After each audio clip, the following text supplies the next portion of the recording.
Salutations à vous et bienvenue sur votre chaîne ANDJC. Alors j'ai un petit partage à faire.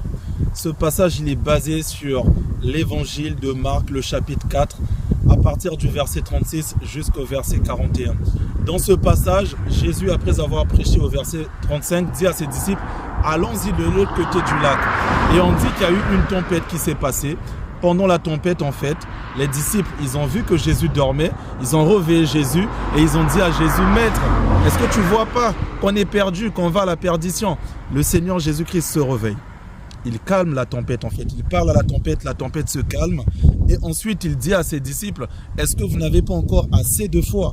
Alors, l'analogue avec notre vie, c'est quoi? Les disciples, aujourd'hui, ça peut me représenter, ça peut représenter vous qui êtes en train de suivre cette vidéo. La tempête, ce sont nos problèmes. La tempête, ce sont les difficultés qu'on peut rencontrer. D'ailleurs, parfois on se dit, depuis que je suis chrétien, j'ai l'impression que j'ai beaucoup plus de problèmes. Jésus-Christ représente toujours le Seigneur Jésus-Christ. Par contre, le fait qu'il dort, parce que je pense que Dieu, en tant que Dieu, il ne dort pas. Je suis sûr que le Seigneur Jésus-Christ, en ce moment-là, il ne dormait pas. Même si physiquement, il voyait Jésus-Christ peut-être en train de ronfler, ou je ne sais pas comment il dormait, le Seigneur, avec tout le respect que j'ai pour lui. Dieu, il ne pouvait pas dormir. Il était là. Il attendait quoi?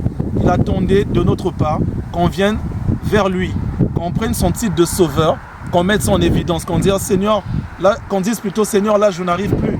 Seigneur, réveille-toi, regarde comment on va mourir, regarde l'eau, ça rentre, regarde les problèmes. Je suis à bout, je ne sais plus quoi faire. J'ai tout essayé, j'ai fait tous les conseils, j'arrive plus. J'ai tout essayé, je n'ai plus de force pour lutter. Je veux que tu rentres dans ma vie, je veux que tu changes ma situation.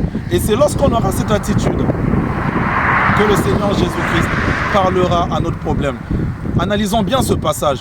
Le Seigneur peut être dans notre vie, mais tant qu'on ne veut pas faire réveiller le côté sauveur du Seigneur, le côté Seigneur du Seigneur Jésus-Christ, excusez-moi pour la redondance, il sera là, tranquille, en train d'attendre ce que nous, on va faire. Par contre, vous voyez ce qu'il a dit aux disciples, est-ce que vous n'avez pas encore assez de foi? C'est-à-dire, on doit avoir l'assurance que le Seigneur Jésus-Christ, lorsqu'il est dans notre bateau, il ne peut pas échouer lorsqu'on fait appel à lui. Pourquoi? Parce qu'il est plus grand que n'importe quel problème qu'on peut rencontrer. S'il a pu calmer la tempête, s'il a pu parler à la nature, c'est qu'il peut sûrement arranger votre situation, changer votre vie. Alors ne perdez pas le temps. Aujourd'hui, je ne sais pas quel est le problème qui vous dérange. Si cette vidéo vous a touché, j'aimerais qu'après que vous puissiez prendre un temps de prière pour aller vers Jésus-Christ, présenter votre problème. Dites à Jésus, j'ai tout essayé, je n'arrive plus, Seigneur descend, Seigneur intervient. Voilà le but de ma vidéo. J'espère que ce message va vous toucher et que vous allez vous dire que être chrétien ne suffit pas seulement, mais ce qui est le plus important, c'est de pouvoir révéler le Seigneur Jésus-Christ concernant la situation de votre vie. Vous pouvez être chrétien et vous pouvez être sous les liens de l'envoûtement. Vous pouvez être chrétien, vous pouvez être sous les difficultés, sous l'addiction de quelque chose. Le plus important, c'est pas seulement que Jésus soit dans le bateau, mais c'est qu'on sache que Jésus-Christ est dans le bateau et qu'on aille réveiller le Seigneur Jésus-Christ par des prières, par des supplications, par la louange, par l'adoration, par tout ce que Dieu veut qu'on fasse pour s'attirer sa présence. Merci à vous et bien de choses à vous. Au revoir.